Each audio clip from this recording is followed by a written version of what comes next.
مشكلتنا يا بنات، ماذا أفعل بعد؟ يعني إيه؟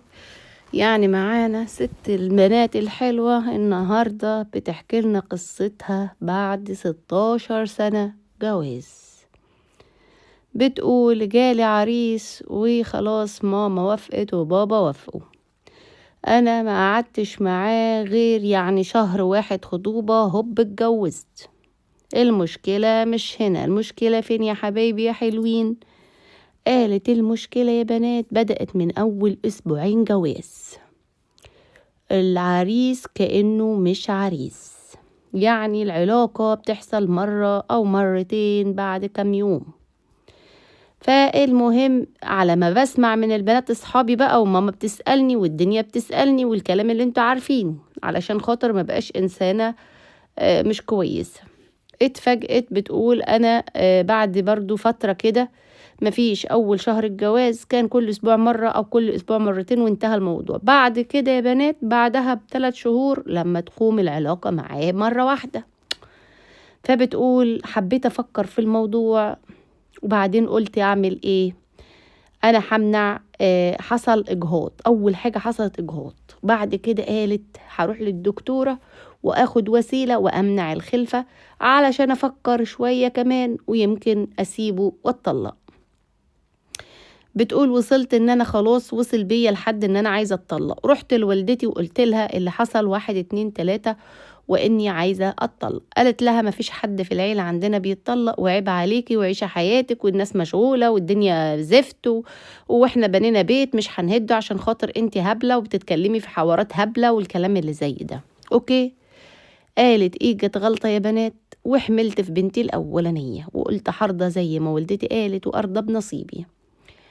أول بعد الخلفة بتاعت البنت الأولانية مفيش بسنتين جوزي ابتدى يسيب شغله. الله مفيش شغل، الله مفيش أكل، الله مفيش شرب. طب أعمل إيه؟ ابتديت أنا كان معايا بكالوريوس ودخلت على اشتغلت في شركة حلوة محترمة وكان معايا فلوس وكان معايا قرش كويس. جوزي ابتدى يعمل إيه؟ يبتدي يشتغل يعمل مشاريع والمشاريع تفشل. وبعد لما انا بطلت ان انا اديله فلوس وقلت بس انا اللي هصرف على البيت اكل وشرب وخلاص، اتفاجئت ان جاب والدتي وجاب والدي وجاب عمي وهو وابوه، وايه عمل لي مشكله كبيره. ازاي انت بتحوشي الفلوس عن جوزك وانتوا الاتنين واحد وانت بتحوشي لوحدك ليه؟ كنت انا حاطه في دماغي يا بنات اني هاخد شقه تانية وابعد عنه واتفصل، يعني نتطلق وكل واحد يروح لحاله. اتفاجئت ان هو لما عمل عليا العيلة كلها وقلبهم عليا، انت جوزك المفروض ياخد الذهب وانت تقف جنبه وتبقي بنت ناس ومحترمة وتقفي جنب جوزك في ظهرك عشان خاطر بنتك وعشان خاطر بيتك وعشان خاطر حواراتك. المهم اتكتروا عليا فأديتهم الفلوس والذهب اللي معايا وقلت لهم خلاص يبدأ مشروع وانا كده كده في شغلي، علشان خاطر انا لو سبت الشغل مش هنلاقي ناكل. قالوا لها خليكي لغاية ما يقف على رجليه. كده حلوين كده حلوين. بتقول بعد كده يا بنات لميت قرش تاني وربنا كرمني ببنت تانية واخدت اجازة شغل اللي هي الوضع، وقعدت فترة لغاية ما بنتي كبرت شوية وابتديت اشتغل تاني. طيب ارجع واقول لكم على المصيبة اللي حصلت، ان انا بعد ما لميت بقى النقوط ولميت قرش تاني وابتدى برضو كده كده مرتبي شغال لان انا واخدة اجازة وضع.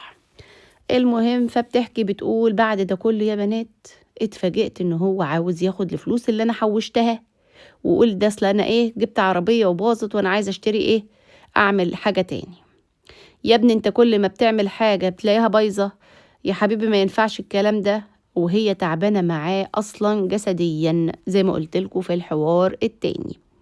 بتقول بعد ما خلفت البنتين وقلت استقر جالي اكتئاب، دخلت في اكتئاب وتعبت نفسيا وبقيت اخد ادوية، لان طبعا لا جوز نافع ولا شغل فاضية فيه، وفي نفس الوقت معايا طفلتين وانا تعبانة نفسيا. وكان من الاول بندم بعد 16 سنة جواز اني استمريت مع الراجل ده.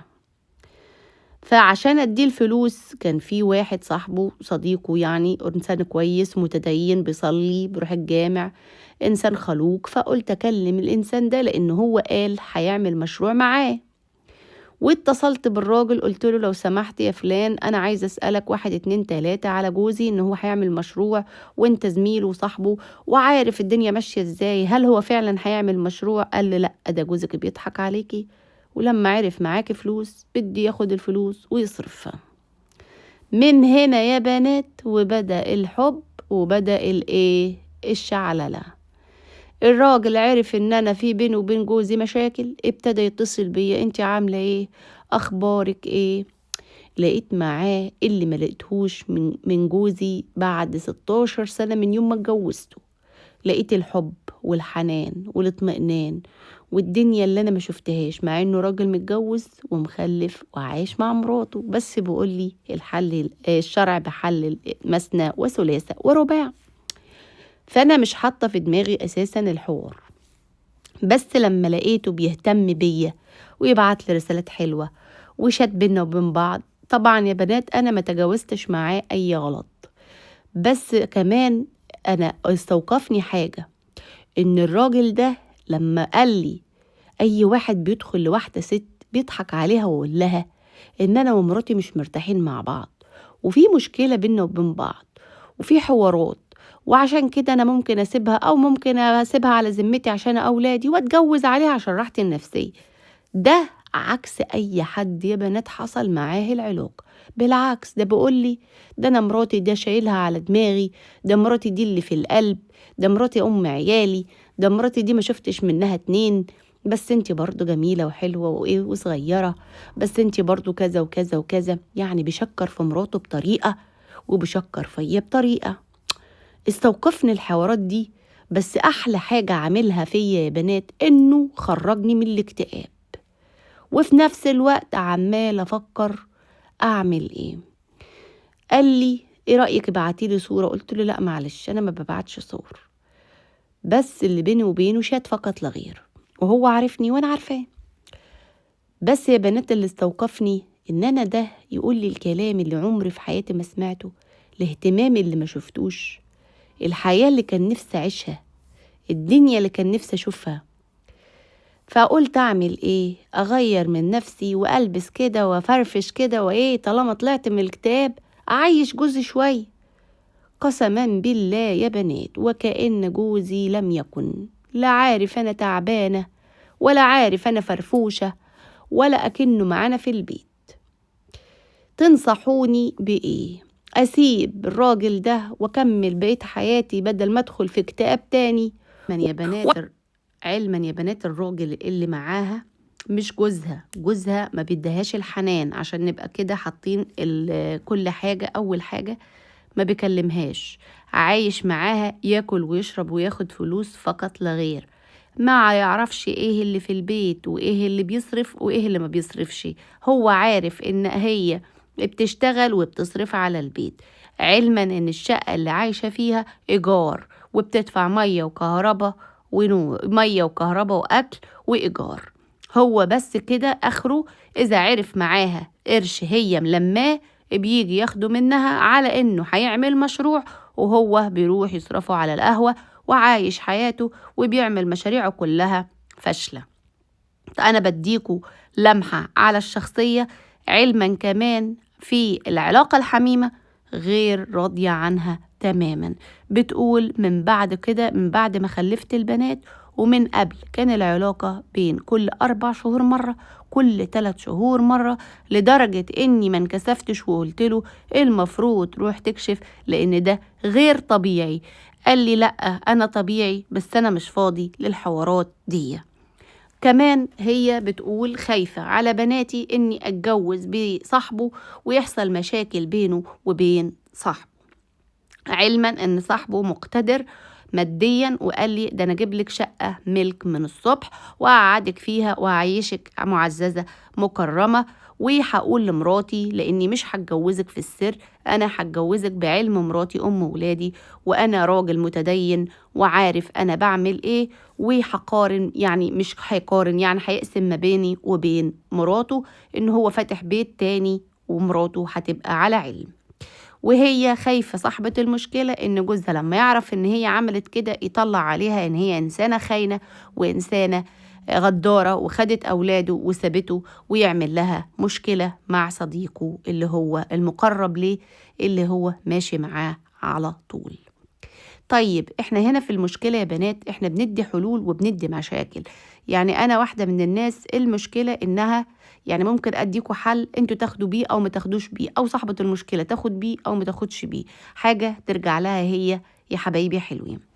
حابة انبه على اي حد عنده مشكلة يا بنات، انا هحط رقم التليفون بتاعي الواتس للتواصل على القناة دايما في اي كل فيديو، في تعليق مثبت تحت كل فيديو، وارجع اقول لكم الحل بتاعي. من هنا يا ست البنات الحل بتاعي هو حاجة من الاتنين، يا تتكلمي مع والدك في كل حاجة وما تنكسفيش منه لانه راجل وعارف ان الرجالة بتعمل ايه، وتقعدي معاه وتتفاهمي مع والدك ملكيش والدك، ووالدك متوفي، مع اخوك الكبير هو اللي الراجل يتعامل مع الراجل، يقول له خلي بالك من بيتك بينهار، خلي بالك من مراتك بكرة هتتسأل عليها في كل حاجة كان نفسها فيها وما لقيتهاش فيك، وانتي تبقى بكده عملت اللي عليكي. تتكلمي مع واحد كبير تاني من أهله ومن أهلك، والاتنين يتفقوا معاهم ويتفقوا معاه على اتفاق، يقعدوا مع بعض في مكان ويحكوا حصل ايه، وايه اللي المفروض الراجل يعمله وايه اللي المفروض الست تعمله.